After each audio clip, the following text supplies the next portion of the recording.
5 years. And Kevin Durant is somebody that you can ride with. You can ride in his car.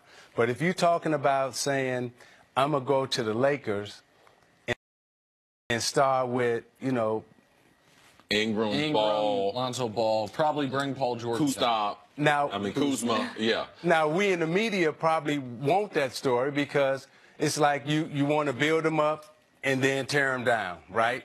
And on the tear down, it's like, oh, we're going to kill LeBron. We've been waiting to kill LeBron. LeBron James has the unique opportunity to write his own story on the way out. And he can go out on top. Here's the listen, LeBron's got every right to go to Golden State. I said that one of our first shows, that when people asked where LeBron go, I said sign for the minimum, go to Golden State. Durant did it. No, not the minimum. Okay. Trade some people. Okay, fair enough. That's Give fine. me my money.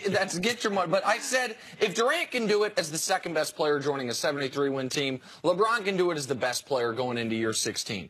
Here's the only problem with that: it would ruin the league for the time being. There'd be no competition. The sport is based on competition. That's why I hated what Durant did, and I hated when people are like, when a guy goes from Apple to Google, we don't care. Because I don't care who's better between Apple and Google. I just want the phone to work. But in sports, we need there to be the idea that a team can be beaten. And if you have the first, second, and third best players in the league on one team, in a sport like such as basketball, they can't be beaten. Like, that wouldn't be good for your sport, Zeke, if he goes there. And he does have responsibility to the sport. So I'm going to ask this question, and I'm going to ask you this question. So when Deion Sanders was going between Dallas and San Francisco, how did that make you feel? I was like, the rich get richer. Look, I ain't going to win no championships. I mean, they in the NFC. I ain't going to get no chance to get to the Super Bowl. Right. Yeah, I mean, it was a tough, for someone that good joining such a great group of guys. Now, NFL is a little bit different because it's about bodies. You got to have a bunch of bodies. Typically, if you have the best player, you're going to have a shot to win an NBA game, let alone the best three players. You make a good point. Deion left in the prime of his career to join a ready-made. Yeah. And no, he didn't. People didn't say anything about that. No. He shut down the whole thing on the left side. But football is so different. It's not a 7-game series. There's 22 starters instead of 5. There's 6 or 7 scoring opportunities instead of 50 or 60, which raises the variance of games. Like, you have random, how did that team win a championship champions? You don't have that in the NBA. What about when Charles Haley left? Again, football, you're not going to be able to find a comparison in football. And him joining them did make him one of the greatest ever because he got the 6 rings. How'd you feel when Messier left Edmonton and came to the Rangers? All of those sports with fewer scoring chances, there's more randomness.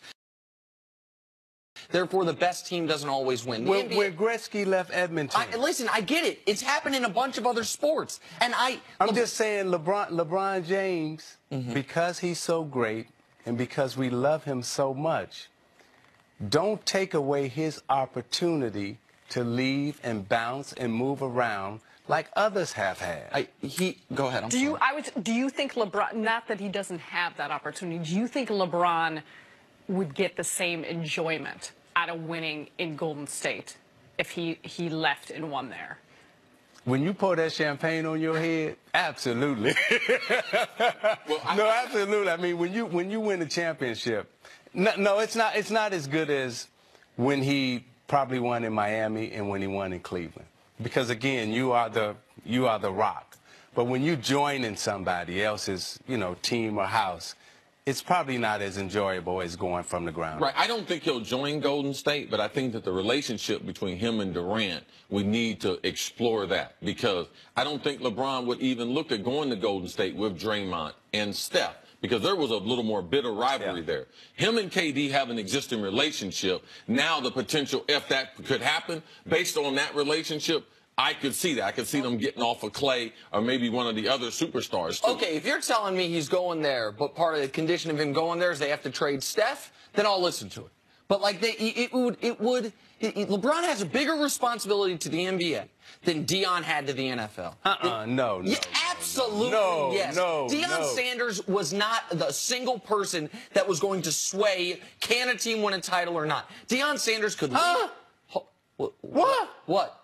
What? Is he saying that right? No, I am right. He left the Super Bowl champ and then went to the other one, and they were Super Bowl Right, champs. but both of those teams had won titles without him. They were playing against each other, dude. What you talking They were about? number one competition, and the thing you said about the positions, Deion was playing 3 positions because Dallas played him at corner, played him at wide receiver, and he returned the ball. I understand that. Deion Sanders, as Deion Sanders, the greatest cover corner ever, his impact as far as who can win a title is not near as impactful as any of the very best NBA players because the sports are so different. LeBron, as either the greatest player ever or one of the 5 greatest players ever, has a bigger responsibility to the league than Deion ever had to the NFL. If Deion joined New England right now, they'd be the number 1 favorite. Okay. All right? They would be breaking out champagne. I'm just saying, right? in any sport, when one guy lines up and the coach is telling you, don't throw it over there for like 3 quarters. Like, we ain't even throwing it over there, right?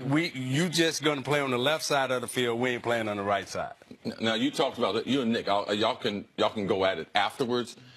Next week, I'm having a little celebration. Something's going on. I think you might have something, might be involved in the company that might be able to help me bring in these well wishes. Tell us a little bit about your champagne company. Well, I own a company called Sherlon Champagne, and, you know, we partner with the NBA players, one court, and also partner with the legends. So we might as well bring in some more legends from the football side and pour the champagne. It's the champagne. We got 200 acres in the Aubrey region of France in Champagne, so it's real champagne. It's not sparkling wine. It's not Prosecco. It's champagne. It's the real deal. So where's your party at, and when can I send you some? Man. If Chris Carter gets more free stuff, you better charge him double. It is the family rate. Oh, you know how it is in Don't be pouring family. any of this over your head. St. Lucia, taking a little PJ out of South Florida. Definitely St. Lucia. I can make sure it's chilled the right way. Yes. The family appreciate it. The missus, I'll tell her thank you from Isiah. I would slide it down there, 2-3 cases. There More we free go. stuff. And it's free. We gonna let Nick pay for the money that Sarah get him for. In on that. I am in on that. It was fun to see you.